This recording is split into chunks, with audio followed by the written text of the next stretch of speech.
Okay, made it back out to the workshop. It's been really cold for New Jersey. It was down to 2 in the morning. I had a -1 one morning, and I got a little heat in the workshop, but it's got to be like at least in the 30s, preferably the 40s. Anyway, I've been thinking about this project, and it's not going to work.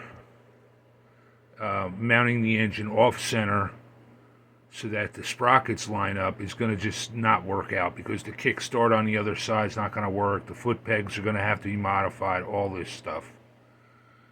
So I decided I'm going to try to put a jack shaft in there between the new part of the frame and the old part of the frame. I'm thinking, well, if I can get 2 sprockets on a bearing in there, maybe I can make it happen. So I made a couple of plates. Don't laugh at me because I cut them with a Sawzall. I have to go back with the grinder and tune them up a little bit. This one's a little more done with the bearing.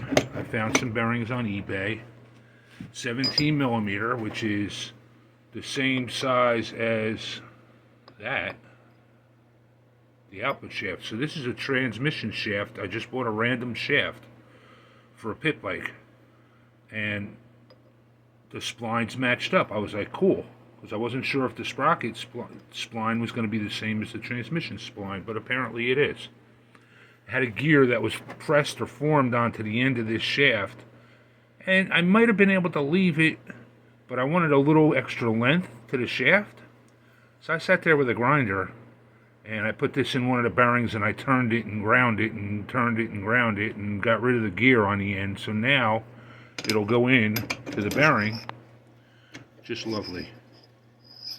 So now I have to figure out how much distance is going to be needed here, and how much it looks like a single bearing would work. You can have one sprocket on one side, one sprocket on the other side, right?